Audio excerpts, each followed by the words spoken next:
Hello, I'm Ted Anderson. I'm chairman of the Sierra Club Airport Committee. Right at the beginning,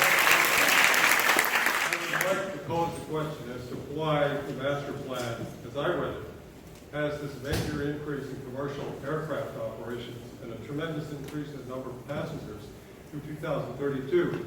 Now, this directly contradicts what was said earlier, that there would be no expansion, and I have a problem with it. I think that to say that the FAA is demanding these tables and this forecast is ingenuous. As I read it, after talking to Oak Tree Capital, one of the bidders on the privatization plan, they're looking for a 9 to 11% return on capital annually. In order to get this, they need to have increased operations. And this is what's in the master plan. If you read chapter 3 and you look at the tables, you see that very clearly. We at Sierra Club are very concerned that this is going to lead to problems with groundwater pollution. Incremental pollution is what I'm looking at. You may not see it right away, and they may have studies that will show that there's no permanent or temporary problem, but down the road, 5 or 10 years from now, there could be. There have been studies by, like the NRDC, that have studied the watershed of the Kennesaw Basin.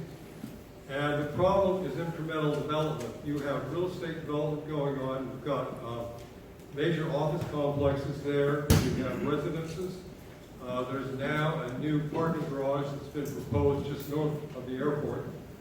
Embedded in the master plan are at least 3 more parking garages.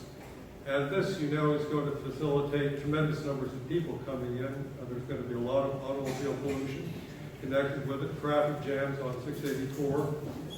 But the major issue, I think, the watershed Inspector General highlighted the problem of turbidity in the reservoir system of New York City.